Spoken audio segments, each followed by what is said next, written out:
my God. What happened in the Vince McMahon doc? What didn't happen in the Vince McMahon documentary? Vince McMahon comes from a childhood without a father. Puffy comes from a childhood without a father. Learns who their father is in their formative years. Yeah. Wants to be just like their father. Yeah. And somehow or another become fucking manipulative. Bastardizes what their father was. Well, I don't know. I don't know what Puffy's father got into. Puffy's father, was he drug peddler?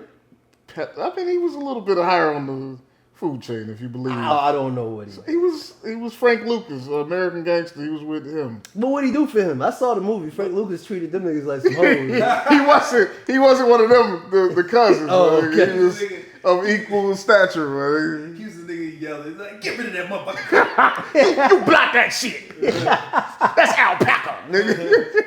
Puffy Daddy. I'm so sorry. Yeah, and so they both become manipulative, power hungry, fucking sociopaths. Of sexual depravity. Sexual depravity. Yes. And borderline, like, fucking sex traffic. Like, Puffy literally has a criminal enterprise of sex trafficking. Yes. And so I won't say Vince McMahon is going that far, but he did keep, like, women as slaves. Yes. Indebted to him for no other reason other than to have sex with him. In wrestling? Oh, you mean in his private life? These are non-wrestlers. In his private life. Oh, in his private life. Oh, yeah, he had him on the payroll. Oh, you don't know about it? Sexually abused them. I didn't see the documentary. Well, this was before the documentary. These are the charges. Oh, goddamn. This is why the documentary got so interesting. Yeah. Because people were like, oh. So, no, what happened was they had a deal with Netflix. Well, WWE does have a deal with Netflix. But part of that, they were going to do a biopic, whatever you're. I prefer biopic. Whatever you're into.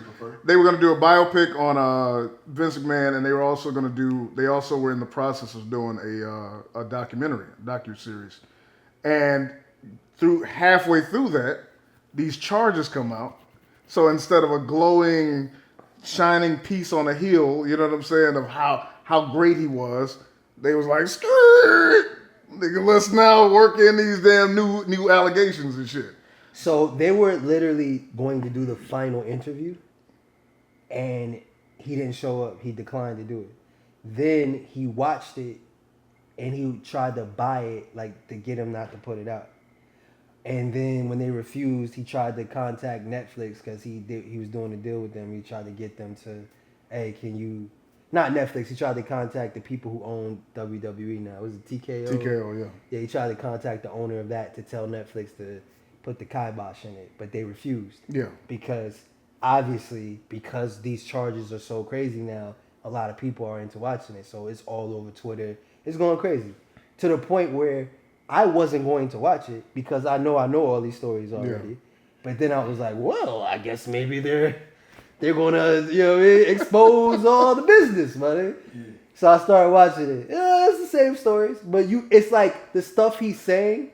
Now that you know has new light to it. Yeah, it has new light to it. And not only that, the first interview, he sits down. The first time you see him, he sits down and says, I was going to come here and I was going to give you guys a lot of bullshit. And he's like, no, tell us the real stories. He's like, I'm not going to tell you the real stories. And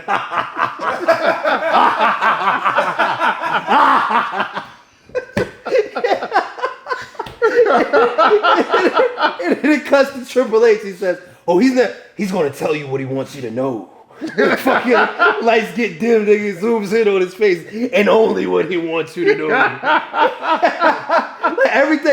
Every time a story ends, they give you, they edit in a piece that you could take 17 different ways with the new information. Yeah. And you could just see it getting darker and darker and darker as we move forward to the news broke. And it doesn't help that everybody is working. There's only everybody on the show is working a gimmick, working some angle, trying to make themselves look good, trying to make themselves seem like they were there for the. Listen how everybody saw Biggie die right before he died. Yeah. I was standing right there. I was gonna hop in the car, but then I had to tie my shoe, and when I looked up, they had pulled off.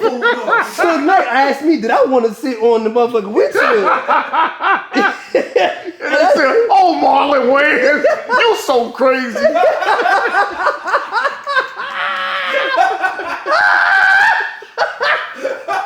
Nah, Ed Lover, you can't sit in the car with us. You got a radio show to do in the morning. Ed Lover's like, you sure?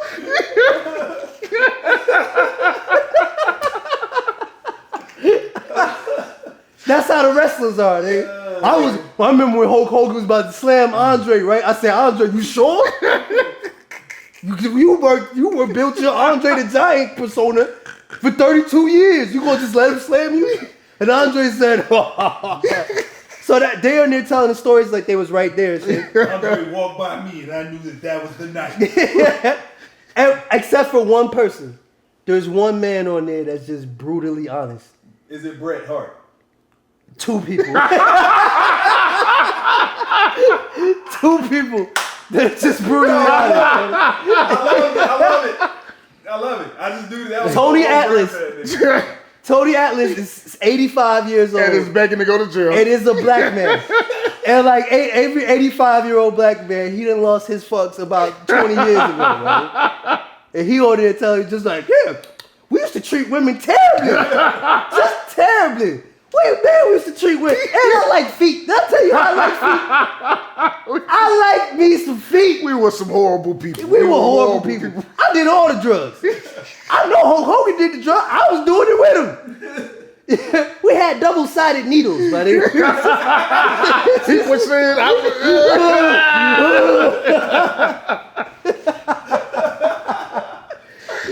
oh, shit. But everybody else working, right?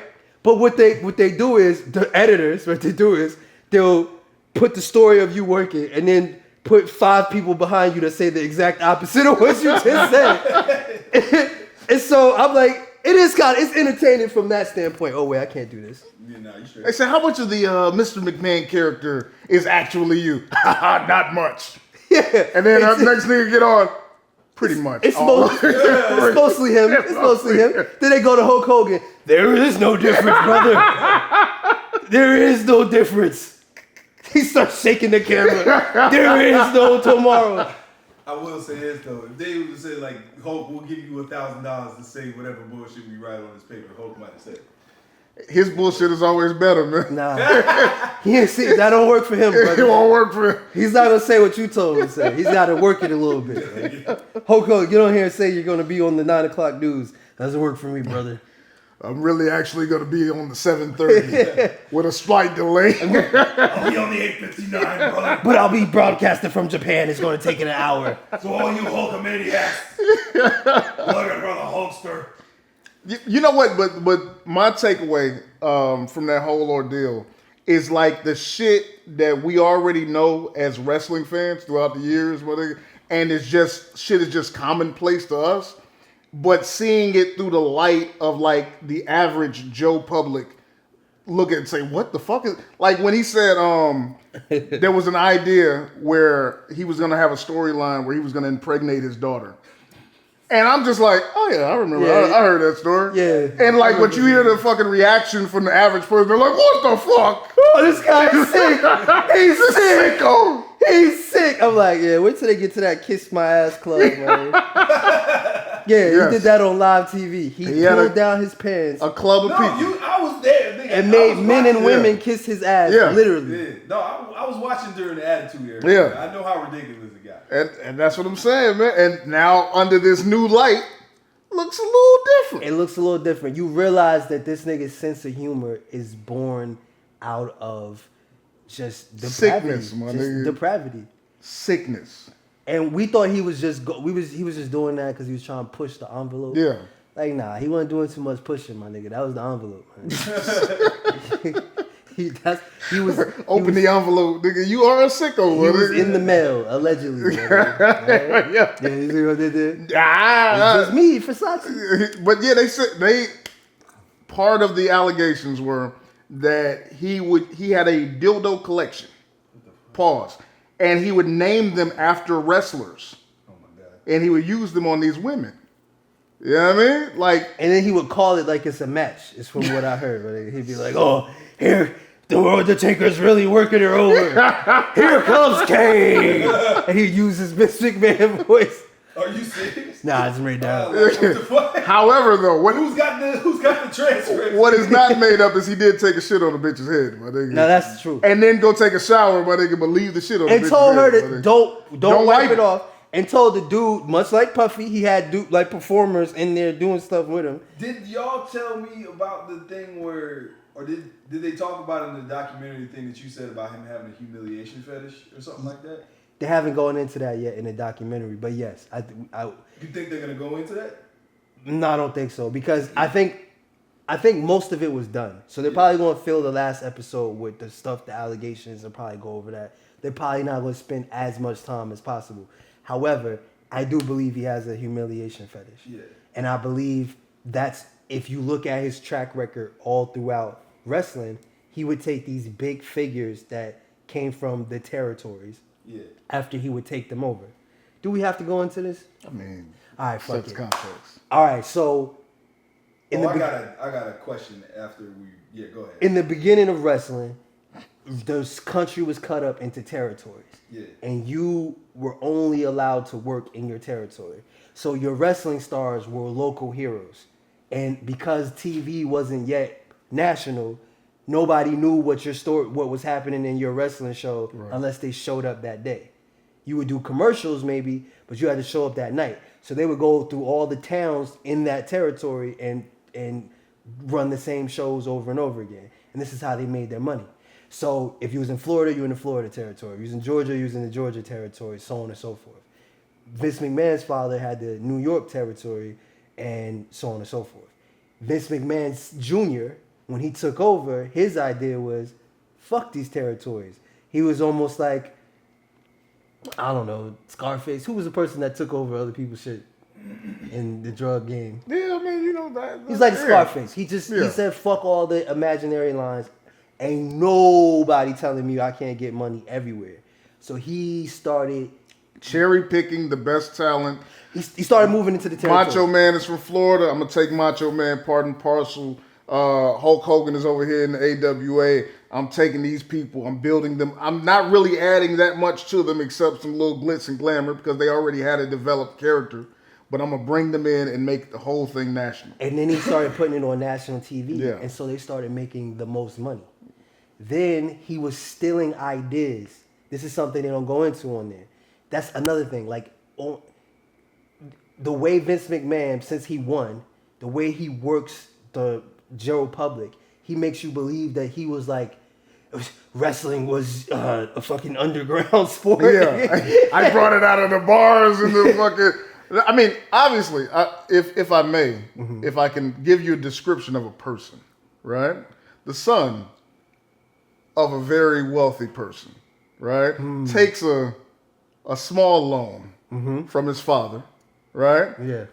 To buy into the family business, takes over the family business, brands it in his image, right? And there's the story of somebody or multiple people, you know what I mean? Yeah, it's something that rich people do. I will say this, the difference between Vince McMahon and, say, Donald Trump is, at least Vince McMahon was successful. Donald Trump just kept failing over and over again and then lying and cheating his way back. I mean, it depends on what your idea of success is, my nigga. Boy. You probably would be having a soluble business. You could get as far as he's gotten fucking up as much as he did. That's because he get. You talking about Donald Trump? No, but here's the thing. Here's where Donald Trump's success is. He's probably the greatest self-promoter of all time. So a lot of the buildings that have his name on it aren't even his buildings. He licenses. He just licenses his name. Yeah. So genius. You would say Vince McMahon wouldn't be in the ilk of one of the greatest self-promoters of all time? He promotes other, like, the difference between Donald Trump is Vince McMahon promotes other people. I think the World Bodybuilding Federation would beg to differ. He's terrible at anything except And I wrestling. think the XFL would be. He's terrible at anything except movies. He's terrible at anything except wrestling. But he's so good at that. He cornered he literally cornered the market. All right, so he takes over. He takes all the big names. He does WrestleMania, which is an idea he got from Dusty Rhodes, Starrcade. But what he would do is, every so often in the 80s, he would take big name wrestlers from the territories, bring them in, and give them the dumbest gimmicks of all time. So he took Dusty Rhodes, who was like the son of a plumber daddy. He was basically best way I can describe him. He was like John Cena without muscles, who would just people were enamored with him. It's the reason why I watch wrestling today. Is because my grandmother loved Dusty Rhodes. So when he came into the WWE, Vince McMahon gave him a 60-year-old black woman, because Dusty Rhodes would say a lot of black slang and he would act like he had jive and whatnot. Gave him a 60-year-old black woman as his valet. Everybody else getting the finest bitches on earth and shit. You come out with the finest of the bitches as a valet. They gave that nigga Sapphire, my nigga, who looked like she was on her way to church, and made him dress up in yellow polka dots. Yeah, tried to embarrass him, but Dusty Rhodes was just so smooth. He just got it over, and he was over with the fans. Yeah. And the only reason why he stopped is because they wanted him to run WCW, which he thought of Starrcade, and that's where Vince McMahon got the idea for WrestleMania. Starrcade did it first, or they had the idea first, but he would just steal it. People don't know about Vince McMahon's failures. He tried to do WrestleMania. He tried the brawl for it all, the war to settle the score. Yeah, that's what his WrestleMania ideas, but they failed, and then eventually came up with WrestleMania. Yeah. Whatever.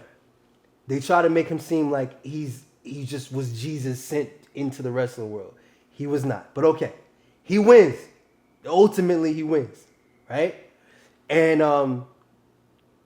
what was the point I was making, man? Why did we tell this story? Well, to be fair, he wins because other people just mismanaged their way into failure.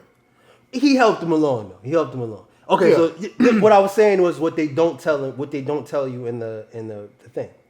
So they don't tell you about all this stuff because WWE gets to work their things. So the stuff they're going to leave out is they talk about Katie Vick, right? That's where he has Kane have sex with a dead body or whatever like that. They're going to go into that. But they're not going to go into like, you know what I'm saying? Like his actual failures. Yeah. Like it's the actual things that he failed at. Or how Shane McMahon wanted him to buy the UFC and he didn't want to buy it. 90. Because he couldn't understand it. He didn't get it because he don't watch anything except really for wrestling. Yeah. So he just couldn't understand. And his wrestling. Only his wrestling. Yeah. So he's a very short-sighted, narrow-minded, one-track human being. Yeah. But sometimes when you have that narrow, one-sided track type of mind, it kind of makes you a savant at the one thing. It makes you. And the thing is, he's really not that good at wrestling either. No. Like he's good at writing big moments. Like, wouldn't it be crazy if? That's why he gets so many roles. He excels at the showmanship. Because like I said, all these people, all these entities, Junkyard Dog, Jake the Snake Roberts, everybody existed prior to WWF. Yeah. He was just able to present it in such a way where it seemed larger than life. He made it all into a cartoon. Yeah. And at the time in the 80s, it worked. What's your question, sir? No, go. I'm sorry. In the 90s, it stopped working very quickly. Yes. And he had to pivot. He had to be forced into pivoting, though. Yes, he had to be forced into pivot because he started losing. And then he started taking ideas from ECW, these other places. And then he changed his product. And then this is where the worst sides of him started to come out. Because he almost started living his fantasies, like I said, out loud. So, and, there's all along the way, there was accusations of wrestlers saying ring boys that were there that just wanted to be at the show. They were getting touched by people who work for WWE. You know what I'm saying? Yeah, like touching kids. His main man was Pat Patterson. Pat Patterson. Yeah. was. Whoa! Don't point at me and say his main man. Like, Oh, my bad. Not my main man. I thought that was your favorite. No. He's the first Intercontinental Champion. That's where it stops. So that's where we. Pat Patterson was an openly gay man. Nothing wrong with that. But he was an openly gay man, and but he was also like grabbing people. They talk about it in the documentary. Yeah. He was grabbing people's pecker. He grabbed a pecker. That was Tony Atlas. But see, here's the thing though. This worked when it was an entity unto itself, right? Vince McMahon is ultimately a victim of his own success because once you go corporate and once you start incorporating all these other things, there's then checks and balances. Then people are like, wait, what do you mean we're having an orgy after the board meeting? Right? We always have an orgy. That's customary after the Royal Rumble. That's how we get the juices from. Right? Do a Wednesday orgy. Didn't you say you had a question? No, it was about something else.